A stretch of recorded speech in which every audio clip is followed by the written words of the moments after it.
You've seen Saw 3. Yeah, I had to go and see. When you saw Saw 3, what was it like? No, Seesaw. You see, that's the gag. Do you dare see Saw? That was how they started with all this. They wouldn't. They didn't do a national press show of it. They didn't show it to Always critics. a bad sign. Then what they did do was at the last minute they rang up and said, if you want to pay and go and see the first performance, we'll reimburse you. And I want £11 back. £11? £11 to go and see it in the West End. Yeah.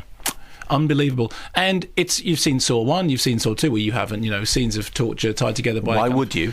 Well, because Saw 1 was quite funny and quite witty and quite nasty in a quite jolly sort of, low-key way. And Saw 2 was sort of, more of the same, but hey, they've been quite inventive with the, with the torture and violence and mayhem. And Saw 3, it's just, right, okay, so now all we're down to is disconnected torture set pieces.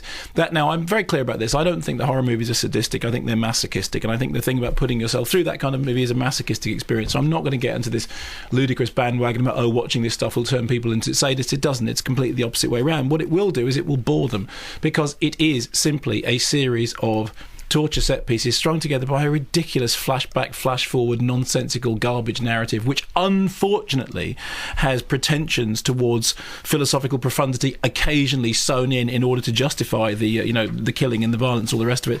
A couple of things worth saying about it. Apparently, the final shooting draft of the script was written in under a week. What were they doing with the rest of the days? Boom.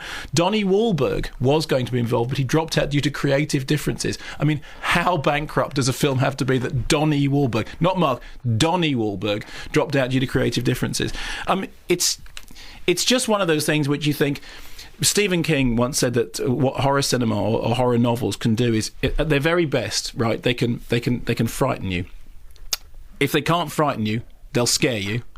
And if they can't scare you, they'll just gross you out. And he said, I'm not I'm not proud. I'll go for the top, but if I can only gross you out, then that's fine. That's what I'll go for. And in the case of Saw 3, it is just, that's nasty, fairly well executed people getting torn apart. Anything else you got? No. How long have we been in it? 10 minutes. 10 minutes. The film's got about another hour and a half still to go. It'll go in at number 1 this week, and it'll drop out of the charts next week. And hopefully that'll be the end of that. It's really past its sell-by date. And I was sitting there thinking, whatever happened to Halloween? Whatever happened to the idea of any sense of narrative, any sense of suspense, any sense of doing something other than just dismemberment? I mean, I've got nothing against gross-out dismemberment on screen, but this isn't up to snuff. Is it the end? Boom, boom. Yes.